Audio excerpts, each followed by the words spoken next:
বিশ্ববিদ্যালয়ের কর্মচারী সমিতির বিপ্লবী সাধারণ সম্পাদক, কারিগরি সমিতির সভাপতি সাধারণ সম্পাদক, ঢাকা বিশ্ববিদ্যালয়ের চতুর্থ কর্মচারী ইউনিয়নের সভাপতি সাধারণ সম্পাদক সহ আমার সহকর্মী উপস্থিত মঞ্চে যারা আছেন, মিডিয়া নেতৃবৃন্দ সহ সকলকে ঢাকা বিশ্ববিদ্যালয়ের কর্মচারী সমিতির পক্ষ থেকে আন্তরিক শুভেচ্ছা ও অভিনন্দন জানাচ্ছি।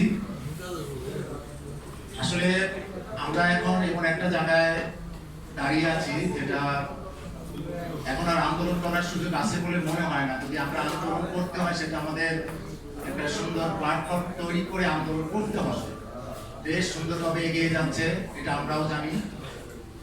অত্যন্ত গুরুত্বপূর্ণ বক্তব্য অনেকে রেখেছেন। আমি আসলে এরকম প্রোগ্রামে আজকেই প্রথম, তো আমার সুযোগ হয়েছে বিভিন্ন ফেসবুকে বা বিভিন্ন জায়গাতে আপনার বিশেষ করে সরকারি কর্মচারী আমার ভাইয়েরা যারা আছেন নেতৃত্ব দিচ্ছেন, তো তাদের বিভিন্ন কথাবার্তা ওগুলো আমি পুনরাবৃত্তি না করে সকলের সাথে আমি সহমত পোষণ করছি। আজকে নবম পে স্কেলের দাবিতে আমরা বছর 2-3 যাবৎ আন্দোলন করে যাচ্ছি। তো অনেকেই মনে করেন আমাদের বাংলাদেশের 20 কোটি মানুষ যে সরকারি কর্মচারী বা আমরা যারা কর্মচারী আছি স্বায়ত্তশাসিত সহ পাবলিক বিশ্ববিদ্যালয়, প্রাইভেট বিশ্ববিদ্যালয়, মানে এক কথায় যদি বলি সকল কর্মচারী এই শ্রেণীভুক্ত যারা আমরা আছি কর্মরত প্রত্যেকেই সুবিধা পাচ্ছি।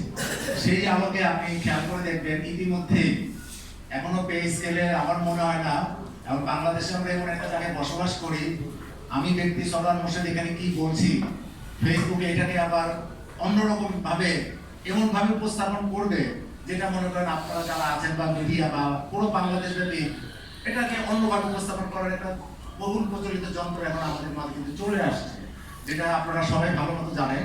তো যে কথা আমি আবার ফিরে আসি, আজকে আমরা যদি 20 কোটি মানুষ থাকি, 20 কোটি মানুষই কিন্তু এই পে স্কেলের সুবিধা পাবো। অথচ এই 20 কোটি মানুষের ক্ষেত্রে কোনো অর্থনীতিবিদ, কোনো সরকারের 5-4টা কুত্তা বলবো যদি হয় একটু খারাপ ভাষায় চলে, তারা এই যে উল্টা পাল্টা মেসেজ প্রশাসনের কাছে দিচ্ছে, এর কারণটা কি? আপনার আজকে যদি আমাদের পে স্কেল বাস্তবায়ন হয়, আমি ঢাকা ইউনিভার্সিটি থেকে 50 টাকা দিয়ে প্রেস ক্লাবে আসছি, এই পে স্কেলটা ঘোষণার সাথে সাথে সেই ভাড়াটা হবে 80 টাকা। এর অর্থ কি?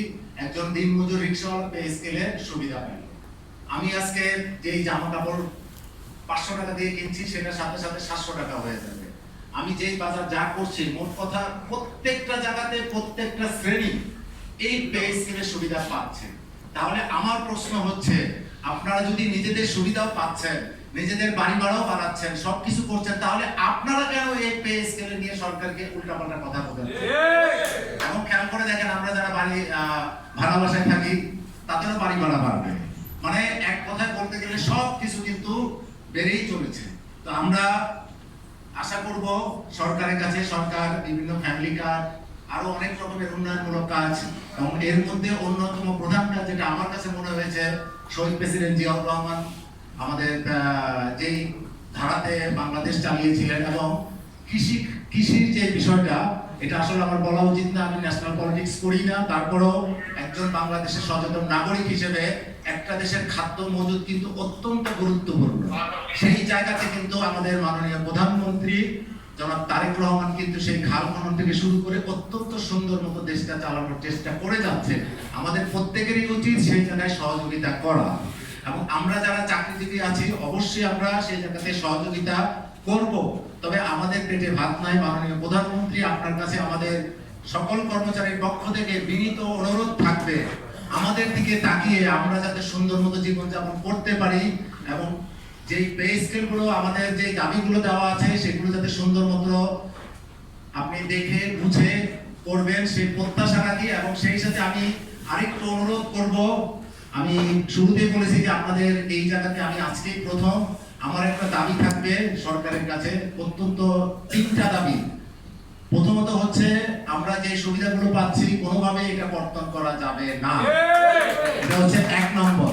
আমরা আন্দোলন করছি, আপনারা মনে হয় জানেন যে ইতিমধ্যে বৃহৎ বড় আকারের আন্দোলন হয়েছে। আমার কর্মচারী সমিতির সম্মানিত সাধারণ সম্পাদক জনাব রুহুল আমিন, উনি পায়ে গুলিবিদ্ধ হয়েছেন। আমাদের ঢাকা বিশ্ববিদ্যালয়ের অনেকেই গুলিবিদ্ধ হয়েছেন। এমনও হতে পারতো হয়তো তারা এখন মাটির উপরে আছেন, মাটির নিচেও থাকতে পারতো। এখন সরকার যদি মনে করে যে আমাদের বয়স হয়ে গেছে আমরা আন্দোলন করতে পারবো না, এটা কিন্তু ভুল। আন্দোলন কিন্তু আমরাও করতে পারি, রক্ত কিন্তু আমরাও দিতে পারি। এবং আমরা ঢাকা বিশ্ববিদ্যালয় থেকে যদি বলি, আমার পূর্ববর্তী বক্তা আমার শ্রদ্ধেয় বড় ভাই জনাব শাহজাহান ভাই বলে গিয়েছেন, আমি পুনরাবৃত্তি করব না, বাংলাদেশ কিন্তু জন্ম দিয়েছে ঢাকা বিশ্ববিদ্যালয়।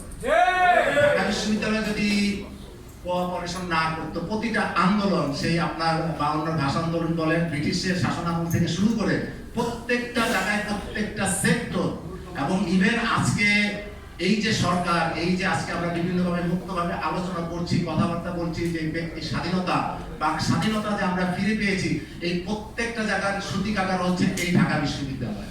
তো আমরা ঢাকা বিশ্ববিদ্যালয়ের কর্মচারী সমিতি সহ যে সমিতিগুলো আছে, আমরা কিন্তু ঢাকা বিশ্ববিদ্যালয়ের নেতৃত্ব দিচ্ছি।